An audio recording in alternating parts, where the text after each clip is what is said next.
कभी शांत और सुकून भरे शहर के रूप में पहचान रखने वाला देहरादून अब बढ़ते अपराधों को लेकर लगातार सवालों के घेरे में है। लेकिन अब लगता है कि खाकी ने देहरादून की शांति के लिए कोड क्रैक कर लिया है, क्योंकि यही अंतिम उपाय है। यही पुलिस को भी लगा, यही लोगों ने भी कहा और यही न्यूज पेज ने भी लगातार कहा। देहरादून एक ऐसा शहर जिसे कभी शांति सुरक्षित माहौल के लिए जाना जाता था, लेकिन पिछले कुछ महीनों में तस्वीर बदलती नजर आ रही थी। लूट, फायरिंग और गैंगवॉर जैसी घटनाएं लगातार सामने आ रही थी। लेकिन मॉर्निंग वॉक पर ठीक एक महीने पहले ब्रिगेडियर जोशी की हत्या ने पूरे सिस्टम को सोचने पर मजबूर कर दिया और पुलिस ने भी 360 डिग्री का यू टर्न ले लिया। जो पुलिस पहले एनकाउंटर के नाम पर लाख बार सोचती थी, उसके बाद भी एक्शन नहीं होता था, वही देहरादून पुलिस अब एक्टिव नजर आ रही है। बदमाशों, अपराधियों के ताबड़तोड़ एनकाउंटर हो रहे हैं। क्यों?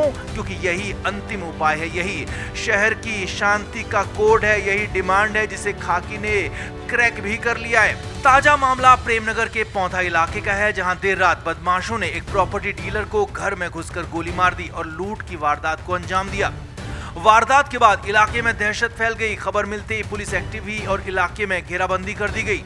चेकिंग के दौरान बदमाशों ने फायरिंग शुरू कर दी, जिसके बाद जवाब में पुलिस ने भी मोर्चा संभाला और मुठभेड़ में एक बदमाश को गोली लगी, जबकि उसका एक साथी अंधेरे का फायदा उठाकर फरार हो गया। इसी दौरान प्रेमनगर थाने के थाना प्रभारी इंस्पेक्टर नरेश राठौर को भी गोली लगी और राठौर को अस्पताल में भर्ती कराया गया है।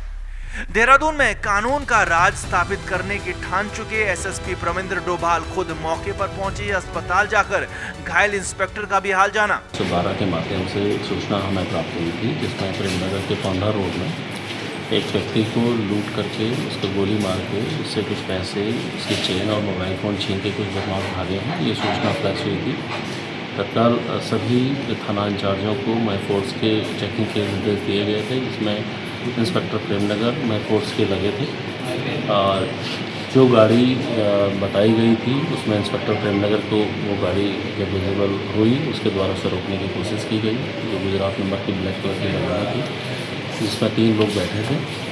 और उसको रोकने के प्रयास में अंधाधुंध फायरिंग करते हुए उन लोगों ने वहाँ से भागने की कोशिश करी, जिसमें एक गोली 2 गोली हमारे SHO के भी लगी हैं, वो भी घायल अवस्था में है। उन्हें भी तत्काल हॉस्पिटल ले जाया गया। जवाबी कार्रवाई में एक बदमाश मारा गया है, उसको भी हॉस्पिटल ले जाया गया, जहाँ पर उसकी मृत्यु हो गई है, डेड पाया गया है। बाकी 2 अन्य बदमाश जो अभी भागे हुए हैं, उनकी कॉम्बिंग का प्रयास चल रहा है, जल्दी इनकी भी अरेस्टिंग कर ली जाएगी। देहरादून की पहचान कभी शांति से थी, लेकिन बीच में वही शहर अपराध की खबरों से सुर्खियों में था। लेकिन अब खाकी ने एनकाउंटर का कोड क्रैक कर लिया है और उसके बाद बदमाशों के हौसलों पर भी चोट हो रही है।